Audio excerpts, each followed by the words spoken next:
रेवड़ियों के खिलाफ है? तो फिर नारी सशक्तिकरण आप भी तो वही गेम खेल रहे हैं। Only 3 people back. किसान सशक्तिकरण रेवड़ी नहीं है, नारी सशक्तिकरण रेवड़ी नहीं है। तो अरविंद केजरीवाल भी तो उसे कुछ ना कुछ नाम देते रहते हैं। आप जो नहीं क्या नाम दिया है? अब वो नाम मेरे को स्कीम का नाम नहीं है। डांडा साहब क्या क्या दिया है नाम आपने? ये नामों में वो भी माहिर हैं, खिलाड़ी आदमी वो भी हैं। जिन महिलाओं को आर्थिक, जिन महिलाओं की आर्थिक स्थिति जो है वो संपन्नता के दायरे में नहीं आती है, उसको हम लाडली बहन का लाभ दे रहे हैं। इसमें गलत क्या कर रहे हैं? मोदी जी मंच से झूठ बोलते हैं। कैसे? आज आपका झूठ तो भी मैंने एकदम आपके झूठ का बुर्का एक एक करके रिक्वेस्ट है आप दोनों। मैं बताता हूं कैसे। मित्र okay 45 seconds each. Ajay ji आ रहा हूं। डाना साहब 45 सेकंड्स टू यू। तोड़ने का कल्चर लाने की भरसक कोशिश हो रही है। ये रेवड़ी कल्चर देश के विकास के लिए बहुत घातक है। इस रेवड़ी कल्चर से देश के लोगों को और खास करके मेरे युवाओं को बहुत सावधान रहने की जरूरत है। आज तो ऐश्वर्या जी, आज तो यही सुनने में मजा आ रहा है कि यहाँ बीजेपी के प्रवक्ता जो बोल रहे हैं और जो प्रधानमंत्री मोदी मंच से बोलते हैं उसका कोई सिर पैर नहीं है। एक इधर है, एक इधर है। आज ये इतने छटपटा, अब बीच में क्यों बोल रहे हो? अब शुक्ला जी बीच में क्यों बोल रहे हो? पेट में दर्द क्यों होने? एक एक करके, किसी के कोई दर्द नहीं हो रहा, आराम से बोलिए। लगा, पोल खुलने लगी, आराम से। अरे भैया पेट में दर्द नहीं हो रहा है, आराम से बोलिए, आराम से बोलिए। डाना साहब बोलिए, बोलिए, बोलिए। अजय जी को भी लाइए सेम इसमें। शुक्ला जी सुनिए, आपके अंग विशेष में भी दर्द है। मैं सिर्फ इतनी बात कह रहा हूं ऐश्वर्या जी। अच्छा, आपको आज वो भी कारण बता दूं कि इन्होंने आज पार्ट 1 पार्ट 2 क्यों किया मैनिफेस्टो का? ये तो मेरे को पता है। उसका भी कारण ये है कि इनको केजरीवाल पत्र लॉन्च करना है भारतीय जनता पार्टी को, लेकिन केजरीवाल जी ने तो अभी सारी पत्ते खोले ही नहीं है, सारी योजनाएं लॉन्च की नहीं है। आज भी एक अनाउंसमेंट किया हमने, तो वो बेचारों के इनके प्रिंटेड डॉक्यूमेंट में कैसे आ पाएगा? इसलिए इन्होंने कहा ये तो हमारा पार्ट 1 है, फिर हम पार्ट 2 और 3 लेके आएंगे। पहले केजरीवाल जी की बात सुनेंगे, फिर उसकी नकल करेंगे, फिर उसको लागू करने का प्रयास करेंगे, लेकिन हो नहीं पाएगा क्योंकि 22 राज्यों में नहीं हो पाया, तो 23 में कैसे हो जाएगा? और दिल्ली के लोग तो सीधा सवाल यही पूछ रहे हैं ना कि अगर यही योजना। ओके, जस्ट एक सिंपल सवाल प्रेम शुक्ला जी, 10 साल से ऐसा कभी बीजेपी ने पहले किया है कि अपने राजनीतिक इतिहास में कि मैनिफेस्टो पार्ट्स में लाए हो? जस्ट मैं अपने जर्नलिस्टिक इंफॉर्मेशन के लिए पूछ रहा हूं, ऐसा किया है क्या पहले? नहीं किया है भारतीय जनता पार्टी ने। अच्छा, हम तो 1995 में भी किए थे। कब किया है? बता रहे हैं वो 95 में किया था, महाराष्ट्र में किया था। ओके, पार्ट्स में लाए थे मैनिफेस्टो। झूठ बोल रहे हैं, 95 में एक ही मैनिफेस्टो आया। क्या बात कर रहे हैं? अरे उनकी पार्टी का तो उनको बताने दो। क्या बात कर रहे हैं? अपनी पार्टी का भी बताओगे, बीजेपी का भी बताओगे, ऐसा मत करो डांडा साहब। और हमारा संयुक्त मैनिफेस्टो था। हाँ, ओके। हमारा संकल्प पत्र नाम ही हमने दिया था 1995 में पहले। Okay, okay. संकल्प पत्र घोषणा पत्र नहीं। ओके, ठीक है, आप दोनों 1 मिनट के लिए शांत हो जाइए। Congress and graphics, all 3 of them in small windows, graphic and don't do this full window. Okay, Prem Shukla ji कुछ बोल रहे हैं। ये जो है सब श्रीमान फर्जीवाल के लिए लागू है। ओके, ओके प्रेम शुक्ला जी, कांग्रेस इतनी शांति से बैठी है, क्या कर रहे हो यार Anil? Get all the political players ना। अजय जी शांति से बैठे हो आप, लेकिन इतनी शांति से बैठने से खेल होगा नहीं, लड़ना पड़ेगा।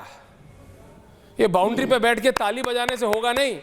ओहो, बॉलिंग बहुत अच्छी की बीजेपी ने, ओहो आम आदमी पार्टी ने छक्का मार दिया, ओहो बीजेपी ने विकेट ले ली, ये ताली बजाते रह जाओगे अगर बाउंड्री पर रह गए तो? लड़ना पड़ेगा, खेलना पड़ेगा, फील्ड में तो उतरो।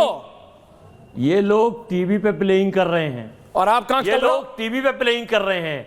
एक बड़े वाले जुमलेबाज हैं, एक छोटे वाले।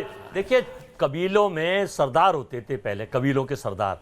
तो केजरीवाल साहब छोटे कबीले के सरदार हैं और मोदी जी बड़े कबीले के सरदार हैं। देश की जनता कबीलाई राजनीति से थक चुकी है। कांग्रेस के लोग, हमारे बब्बर शेर कार्यकर्ता जमीनी काम कर रहे हैं, युवाओं के हित के लिए, महिलाओं की सुरक्षा के लिए, छोटे व्यापारियों के व्यापार के लिए और देश की सोशल फैब्रिक को बचाने के लिए। दिल्ली का जो वोटर है वो छटपटा रहा है। आपने देखा होगा कि 15 साल 1998 से 2003, 3 से 2008 और 8 से 13 के बीच शीला दीक्षित ने जो दिल्ली को विश्व स्तरीय दर्जा दिलाया, जो दिल्ली की सड़कों का जाल बिछाया, जो पुलों का जाल बिछाया, जो सुरक्षा की बात करी, जो व्यापारियों के हित की बात करी, युवाओं को रोजगार की बात करी, कहीं ना कहीं वो सब दिल्ली के लोग याद कर रहे हैं। अब वो थक चुके हैं, झूठे वादों से उब चुके हैं। अजय जी बहुत फ्रैंकली बात करते हैं। ये फ्री की लड़ाई में मैंने कहा ये विंडो लेने के लिए, why do you do this? ये फ्री की लड़ाई में शीला जी याद आती है दिल्ली की जनता को। हमने नहीं, शीला जी याद आती है, लेकिन प्रॉब्लम ये है देखिए कि शीला जी का उत्तराधिकारी है कौन? कांग्रेस पार्टी में है कौन? लवली तक तो बीजेपी में आके बीजेपी के टिकट से इलेक्शन लड़ रहे हैं, प्रेम शुक्ला जी के साथ बैठ के पत्रकार वार्ता कर रहे हैं। बचा कौन है आपके साथ?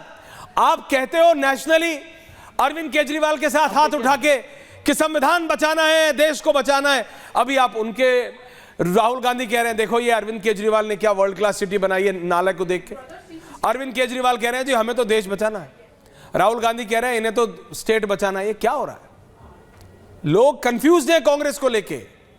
आप किधर हो, इधर हो कि उधर हो कि किधर नहीं हो। दो नाव में चलने वाला, पुरानी कहावत है दर्शकों, दो नाव में पैर रख के चलने वाला हमेशा डूबता है। ये बात प्लीज उन लोगों को क्रॉस करके जो अल्ट्रा माओइस्ट रिंग, 6 मिनट होने जो ultra leftist ring, Ajay ji 12 minute दे दूंगा, ये समझा दो राहुल गांधी के चारों ओर जो अल्ट्रा लेफ्टिस्ट रिंग है जो उन्हें ये बोलने पे मजबूर करता है कि I am fighting the Indian state, उसको पेनिट्रेट करके, उसको चीर के आपको ये व्यू पॉइंट पहुंचाना है। मुझे नहीं लगता आप पहुंचा पाएंगे, कि बहुत सिंपल है, दो नाव में रख के चलोगे तो डूबोगे।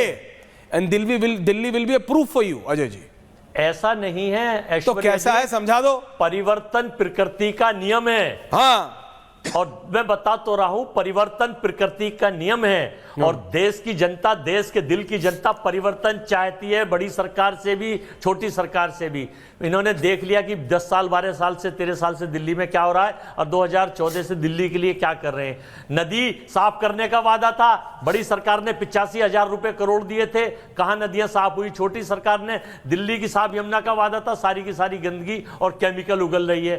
दिल्ली में ट्रैफिक जाम की जो समस्या, आप क्या कर रहे हो? समस्याएं जनता को पता है। गाड़ियां रोक जनता को समस्या मत समझाओ। एवरीवन ऑन एयर, जनता को अपनी समस्या पता है। आप समाधान क्या दे रहे हो? आप तीनों ये अरे समस्या क्या गिना रहे हो? हवा, पानी, सड़क, ट्रैफिक, नालियां। अरे प्रॉब्लम हमसे पूछो भैया, प्रॉब्लम दिल्ली की जनता को पता है। नेता कब से प्रॉब्लम बताने लगे?